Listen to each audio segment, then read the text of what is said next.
Okay, good evening all of you.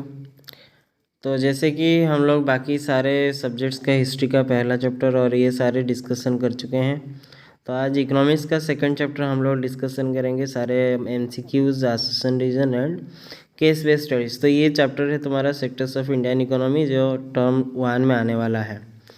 तो ये है बुक, आर्यांत का बुक है। तो हम लोग क्वेश्चन में चलते हैं। आज का पहला क्वेश्चन क्या है?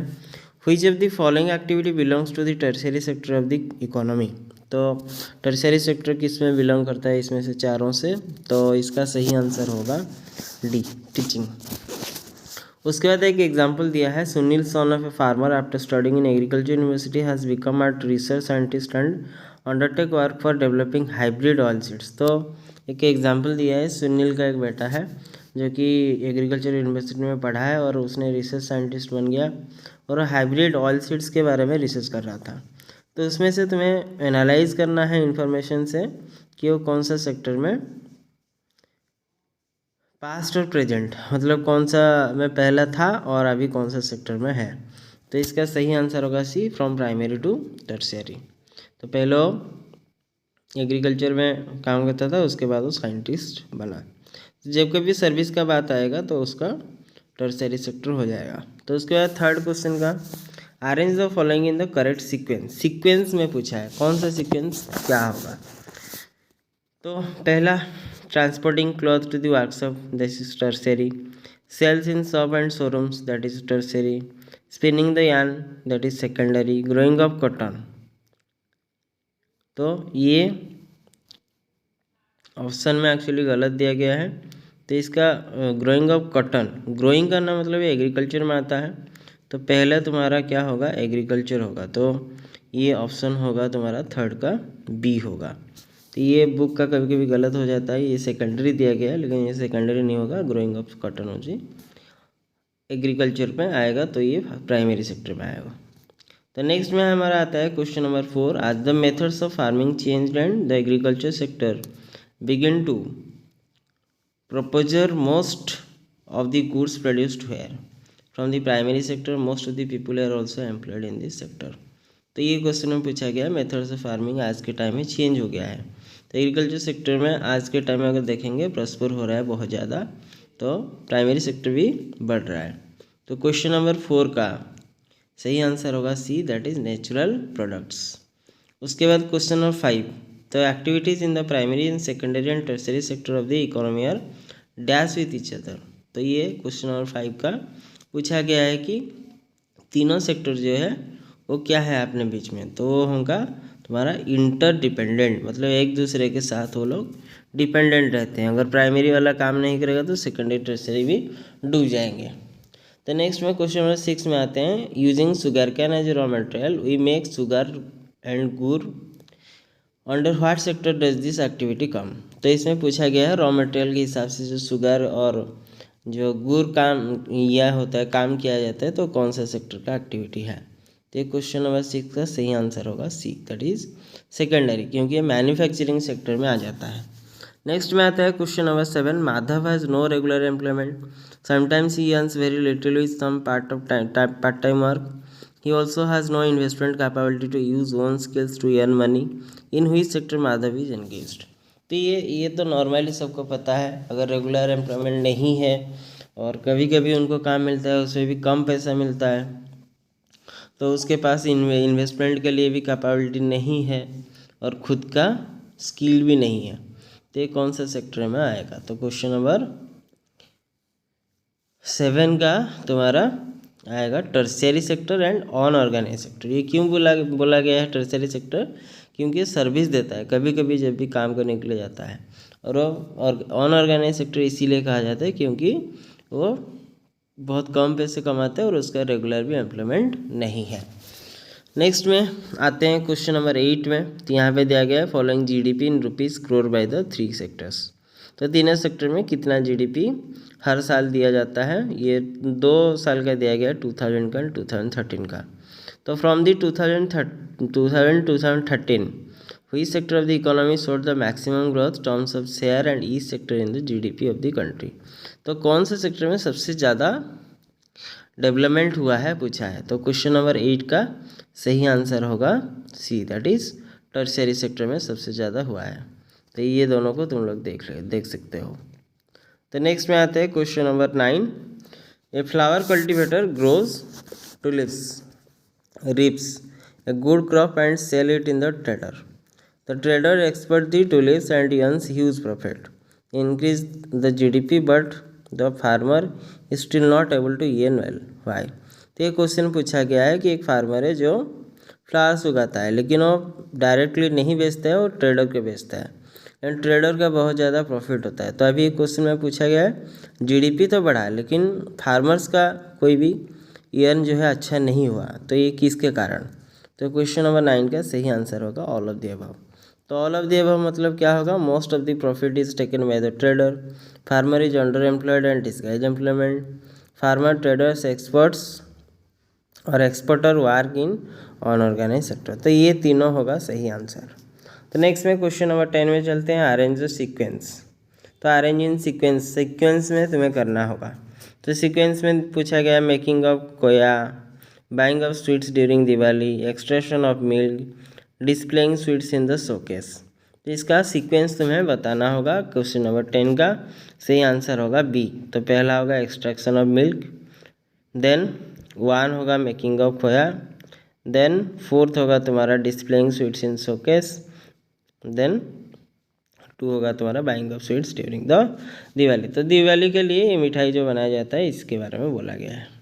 नेक्स्ट क्वेश्चन नंबर 11 में आते हैं, GDP stands for gross domestic product, what does it show, pick of the correct statement given below. इसका मतलब है पूछ रहा है जीडीपी का, डायरेक्ट तुम्हारा पूछ रहा है जीडीपी का डेफिनेशन क्या है। तो क्वेश्चन नंबर 11 का सही आंसर होगा, it shows the economic of country in A given year in terms of its total output. तो टोटल आउटपुट मतलब टोटल उसका अर्निंग कितना हुआ है। नेक्स्ट क्वेश्चन नंबर 12 में चलते हैं। क्वेश्चन नंबर 12 का, the value of final goods and services produce in each sector during a particular year provide the dash. तो पर्टिकुलर ईयर में कितना हुआ है वो पूछा है। तो total production of the sectors for that year. तो नेक्स्ट में question number 13, consider the following statement about GDP of a country. तो जीडीपी ऑफ ए कंट्री पूछा है। तो क्वेश्चन नंबर 13 का क्या होगा? तो इसका सही आंसर होगा ओनली सेकंड एंड थर्ड। तो value of silk fabrics for sale in the market, then final value of bakery items. तो purchase of sugar cane making sugar ये नहीं होगा, ये सेकेंडरी सेक्टर में आता है। तो नेक्स्ट में हम लोग चलते हैं क्वेश्चन नंबर 14 में। तो क्वेश्चन नंबर 14 क्या बोला है, under employment is hidden in contrast to someone who does not have a job and it is clearly visible as unemployed, it is also called dash. तो क्वेश्चन नंबर 14 का क्या answer होगा? तो ये पूछा गया अंडर एम्प्लॉयमेंट के बारे में। तो ये हिडन कॉन्टेस्ट है, किसी को पता नहीं चलता है, क्योंकि एक जगह में जहाँ पे 5 लोगों का ज़रूरी होता है वहाँ पे 10 लोग काम करते हैं। तो ये कौन सा अंडर में आएगा? तो 14 का होगा डिसगाइज्ड एम्प्लॉयमेंट। नेक्स्ट में आता है question number 15, choose the correct statement from the following, under employment occurs. तो अंडर एम्प्लॉयमेंट में क्या है क्वेश्चन नंबर 15 का? तो अंडर एम्प्लॉयमेंट ऑकर्स कहाँ पे होता है अंडर एम्प्लॉयमेंट? तो when people are working less than what they are capable of doing. तो जितना एक्चुअली कर सकते हैं उसमें से वो कम कर रहे हैं। तो ये होगा तुम्हारा आंसर। तो नेक्स्ट में आते हैं क्वेश्चन नंबर 16 में, how do big private companies contribute in development of nation. तो जो बड़े कंपनीज़ हैं प्राइवेट कंपनीज, वो कैसे नेशन को बहुत बड़ा कंट्रीब्यूट करते हैं। तो क्वेश्चन नंबर 16 का सही आंसर होगा C, by increasing productivity of a country in the manufacturing of industries goods. Next में आता है question number 17, who is of the following is a private sector industry. तो प्राइवेट सेक्टर इंडस्ट्री कौन सा ये पूछा गया है। तो सही आंसर होगा 17 का बी, टिस्को, क्योंकि ये एक प्राइवेट कंपनी। भेल, ऑयल, सेल ये सारे तुम्हारे गवर्नमेंट या पब्लिक सेक्टर्स हैं। नेक्स्ट में आता है question number 18, identify correct answer from the alternative provided. तो इसमें से पूछा गया है ऑल्टरनेटिव से कौन सा है। Both Wipro and Reliance Industries are owned by dash. तो सब लोग को पता होगा विप्रो एंड रिलायंस दोनों प्राइवेट इंडस्ट्री हैं और ये प्राइवेट कंपनी होगा। तो नेक्स्ट में क्वेश्चन नंबर 19 है हमारा, find the incorrect match from the given options. तो ये 4 में से कौन सा इनकरेक्ट है ये तुम्हें पढ़ के समझना है और करना है। तो इसका सही आंसर होगा 19 का C, tertiary and organise sector cobbler melding सोच। तो ये नहीं होगा, कॉबलर जो है वो ऑन ऑर्गेनाइज सेक्टर में काम करता है। नेक्स्ट में आता है question number 20, which among the following exclusive work of the public sector. तो पब्लिक सेक्टर का सबसे अच्छा काम क्या है? तो क्वेश्चन नंबर 20 का आंसर होगा D.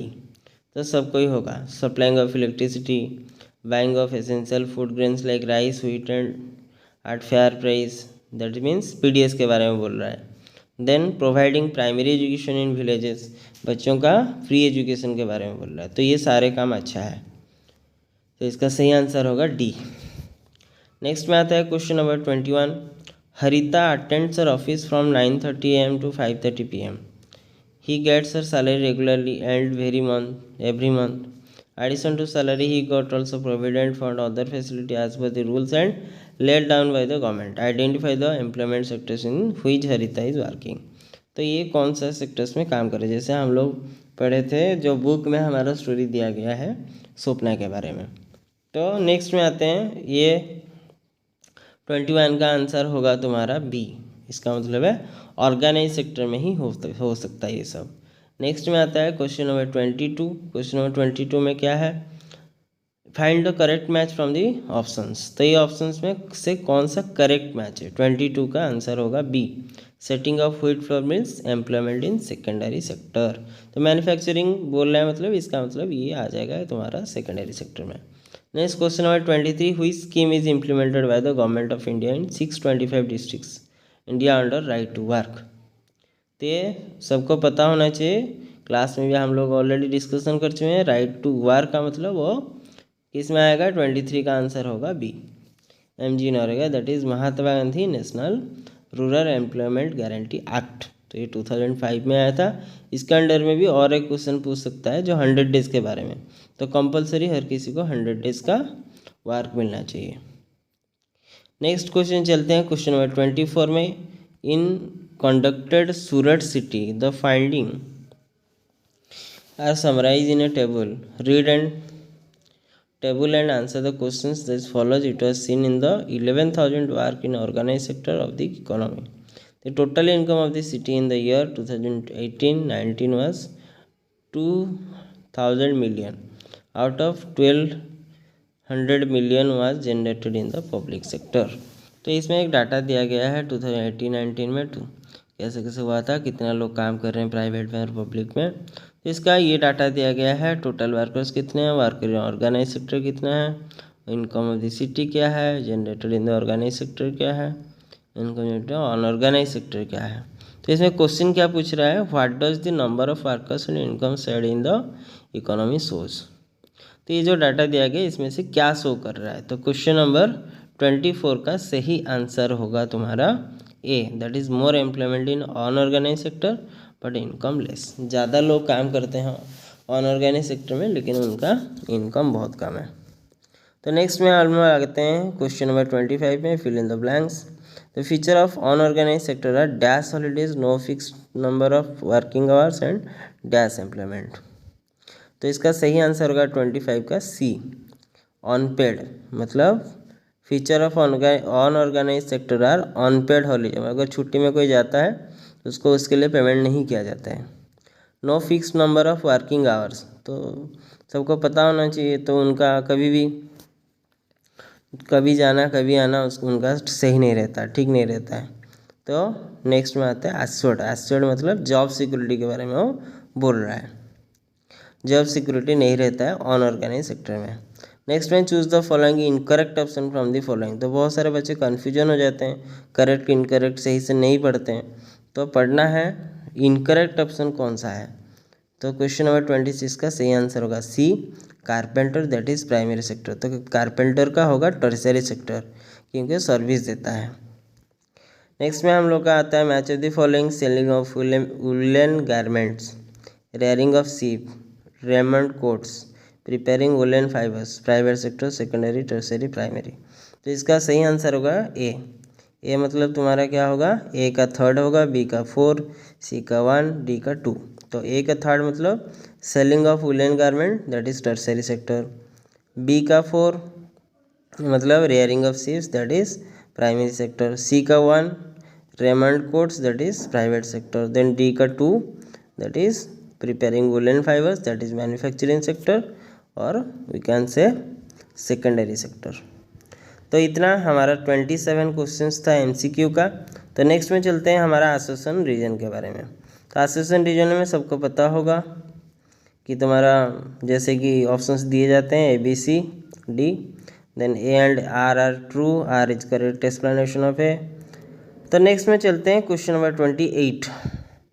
Repair persons and daily wage earners are not very productive in tertiary sector. तो टर्सरी सेक्टर में प्रोडक्टिव नहीं है बोल रहा है, तो ये सही है कि नहीं है तुम्हें चूज करना है। तो रीज़न क्या पूछा है, क्या बोला है, repair person and daily wages earners are unskilled therefore they are mostly unemployed on a short term basis. तो ये क्वेश्चन नंबर 28 का सही आंसर होगा ए का मतलब है दोनों सही है और आर भी करेक्ट एक्सप्लेनेशन है। तो नेक्स्ट में हम लोग का आता है question number 29। Not every good और services that is produce and sold need to be counted to know the total production in each sector. तो ये क्वेश्चन में पूछ रहा है एवरी गुड एंड सर्विसेज जो भी है, बहुत सारे जितने भी गुड्स एंड सर्विसेज है कभी भी सोल्ड या काउंटेड नहीं करते हैं टोटल प्रोडक्शन में ईच सेक्टर में। एक बार अगर प्रोडक्शन हो जाता है तो उसको काउंट में ले लिया जाता है, चाहे वो सोल्ड हो या ना हो। देन रीजन क्या बोला है, the value of final goods already include the value of all the intermediate good. तो ये क्वेश्चन नंबर 29 का आंसर होगा ए। तो ये मतलब दोनों सही है और ये करेक्ट एक्सप्लेनेशन है। नेक्स्ट में क्वेश्चन नंबर 30 क्या दिया है, the government of India buys wheat and rice from farmers at fair price. तो गवर्नमेंट खरीदता है बहुत नॉमिनल प्राइस में से, जैसे फार्मर्स का प्रॉफिट जैसे लॉस ना हो। देन रीजन क्या है, public sector contribute to the economic development. तो इसका सही आंसर होगा बी। दोनों सही है बट आर जो है करेक्ट एक्सप्लेनेशन नहीं है। तो नेक्स्ट में आते हैं केस बेस्ड एमसीक्यू। जैसे कि पता है सबको, एक पैराग्राफ दिया रहता है, उसमें से तुम्हें 5 क्वेश्चन का या 4 क्वेश्चन का आंसर देना पड़ेगा। और बुक में से दिया जाता है, तो ये बुक का मैं पहला लाइन बता दे रहा हूँ, अगर तुम चाहो तो बुक में भी देख सकते हो। तो another way of classifying economic activities into sectors could be on the basis of who owns assets and is responsible for the delivery services. तो इसका लास्ट वाला जो पैराग्राफ है, modern day government spend on a whole range of activities, there are several things need by society as a whole but which private sector will not provide at a reasonable cost. तो इसका पहला option हमारा question क्या है, in the private sector the assets are owned by dash. तो private sector में सबको पता होना चाहिए इंडिविजुअल, जैसे कि रिलायंस कंपनी जो है अंबानी के द्वारा है। नेक्स्ट में ऑप्शन नंबर बी जो सेकंड बिट है हमारा, which of the following is an example of public sector ownership. तो पब्लिक सेक्टर ओनरशिप मतलब गवर्नमेंट का कौन सा है। तो टिस्को तो सबको पता है टाटा वाला का है, तो वो प्राइवेट होगा। रेल, एयरटेल, रेलवेज, तो टिस्को, रील एंड एयरटेल ये तीनों है तुम्हारा प्राइवेट सेक्टर। रेलवे एक ही है जो पब्लिक सेक्टर में आता है, जो गवर्नमेंट सेक्टर है। नेक्स्ट में थर्ड बिट में क्या पूछा है, the purpose of the industries operating in private sector is to. तो प्राइवेट इंडस्ट्रीज ऑपरेशन क्यों होता है। थर्ड बिट का सही आंसर होगा तुम्हारा सी, टू अर्न प्रॉफिट। तो उनका मेन मोटिव रहता है कि कैसे ज़्यादा से ज़्यादा प्रॉफिट कमाया जाए। Then fourth, why the cost of goods are more reasonable in the public sector. तो रीजनेबल का मतलब यहाँ पे पूछा है कि नॉमिनल प्राइस रहता है जबकि सारे लोग उसको खरीद सकते हैं। तो क्वेश्चन नंबर जो बीट नंबर 4 है उसका सही आंसर होगा A, due to welfare motive of the public sector. तो गवर्नमेंट कभी भी नहीं चाहेगा कि लोगों को तकलीफ हो, लेकिन आज के टाइम में हो रहा है पेट्रोल डीजल के बारे में, सोच लो एक बार। नेक्स्ट में क्वेश्चन नंबर भी जो है भी bit, government sell at reasonable cost then how do they meet their expense. अगर गवर्नमेंट जो है रीजनेबल सेल्स करेगा तो कैसे एक्सपेंस करेगा, मतलब उनका कोई प्रॉफिट नहीं हो रहा है, कुछ नहीं हो रहा है, तो कैसे क्या कर सकते हैं। तो बाद में वो लोगों से क्या करेंगे, टैक्सेस ले लेंगे। तो नेक्स्ट में उसी तरह सेकंड बिट जो है क्वेश्चन नंबर 2, तो इसी तरह दिया है secondary sector cover activities in which natural products are changed into other forms through way of manufacturing that we associate with the industrial activity. तो इसका लास्ट वाला पार्ट वही दिया है जहाँ पे लास्ट में है since the sector is gradually become associated with the different kinds of industries that come up in the it is also called as industrial sector. तो ये एक्चुअली पूछा गया सेकेंडरी सेक्टर से। देखते हैं क्वेश्चन क्या दिया है। Manufacturing activities such as making of bread from the wheat flour is group under. तो ये मैं बहुत बार बता चुका हूँ क्लास में। तो व्हीट से फ्लोर या व्हीट फ्लोर से जो ब्रेड बनाते हैं वो कौन सा सेक्टर में आता है, तो बनाने का मतलब ये आ जाएगा कौन सा में, सेकेंडरी सेक्टर में। नेक्स्ट में आता है which of the following is an important way of secondary sector. तो important way of secondary sector का मतलब पूछा है, सेकंड का तुम्हारा आंसर होगा D, manufacturing of goods. Next में आता है third bit, if women has stopped going to the fields of for cultivation now works as a primary health worker then she has shifted from dash to dash. तो primary health worker जो है वो service sector में चला जाता है। तो cultivation कौन सा सेक्टर में आता है, प्राइमरी। तो प्राइमरी से शिफ्ट हो गया कहाँ पे, टर्शियरी पे। तो आंसर होगा बी। तो नेक्स्ट में चलते हैं fourth bit, in order to enhance the industrial sector the government should dash. तो इंडस्ट्रियल सेक्टर को बढ़ाने के लिए गवर्नमेंट को क्या करना चाहिए, तो ओपन मोर मैन्युफैक्चरिंग यूनिट्स। तो लास्ट दिया गया है, over the fact 40 years between 1973-74 and 2013-14 while production in all three sectors has increased, it has increased the most of the tertiary sector। तो इसका लास्ट वाला पैराग्राफ तुम्हारा दिया गया है, communication technology have become important and essential the production of the service में question करना है। तो चलते हैं क्वेश्चन में क्या दिया है, transportation of industrial goods from factories to wholesale market is which type of activity. तो ये टर्शियरी सेक्टर का एक्टिविटी होगा, मतलब ये ट्रांसपोर्टेशन हो रहा है तो एक जगह से दूसरे जगह, तो ये हमारा सर्विस हुआ। तो सर्विस का मतलब है टर्शियरी सेक्टर। नेक्स्ट में question number second bit, according to the sources given above the basic service are dash. तो सेकंड बिट का सही आंसर होगा डी, ऑल दी अबव, मतलब सारे आ जाएंगे तुम्हारे सर्विस सेक्टर में जितना भी है, banks, education institution, post, telegraph service. Next में थर्ड बिट में आता है which factor will not result in more of tertiary activities in economy. तो थर्ड बिट का सही आंसर होगा सी, इसका मतलब रेस्ट्रिक्टिंग प्राइवेट कंपनीज। तो नेक्स्ट में आता है fourth bit, the tertiary sector is also called the dash sector. Tertiary sector को हम बता चुके हैं सर्विस सेक्टर कहते हैं। नेक्स्ट लास्ट वाला ये दिया है टिस्को के बारे में, कंपनी के बारे में दिया है। तो ये क्या होगा, the bifurcation into public and private sector is one basis of dash। तो ये क्या होगा, सी होगा इसका आंसर, ओनरशिप। नेक्स्ट में ये एक्चुअली पूछा गया है कि कैसे पब्लिक और प्राइवेट सेक्टर को मतलब डिस्ट्रीब्यूशन किया जाता है, तो ओनरशिप को लेके। नेक्स्ट में second bit, which factor makes Indian railways a part of public sector. तो पार्ट ऑफ पब्लिक सेक्टर कब हो पाएगा, जब गवर्नमेंट का ओनरशिप होगा। तो लास्ट वाला बिट हमारा दिया गया है third bit, if the private sector operates for dash motive then public sector operates for dash motive. तो प्राइवेट सेक्टर वाले क्या चाहते हैं, all time profit, and public sector क्या चाहते हैं, वेलफेयर। देन फोर्थ बिट में, the private companies can not do which of the following, क्या नहीं कर सकते हैं प्राइवेट सेक्टर। तो प्राइवेट सेक्टर क्या नहीं कर सकते हैं, collect taxes from the people. तो लोगों से वो टैक्स नहीं कलेक्शन कर सकते हैं। ओके, तो आज के लिए ये इतना रहने देते हैं। तो ये हमारा था कौन सा बुक से, आर्यहंत बुक का था। अगर सही लगा और कुछ डाउट है तो कमेंट कर सकते हो, और अगर वीडियो अच्छा लग रहा है तो लाइक करो, शेयर करो और चैनल को सब्सक्राइब करो, ताकि हमें मोटिवेशन मिले तुम्हें और पढ़ाने के लिए। तो बहुत बार ये देख रहे हैं कि बहुत सारे बच्चे जो हैं सब्सक्राइब नहीं कर रहे हैं, ताकि अगर सब्सक्राइब करेंगे तो हमें मोटिवेट मिलेगा कि कैसे हो सकता है। Okay, thank you all of you.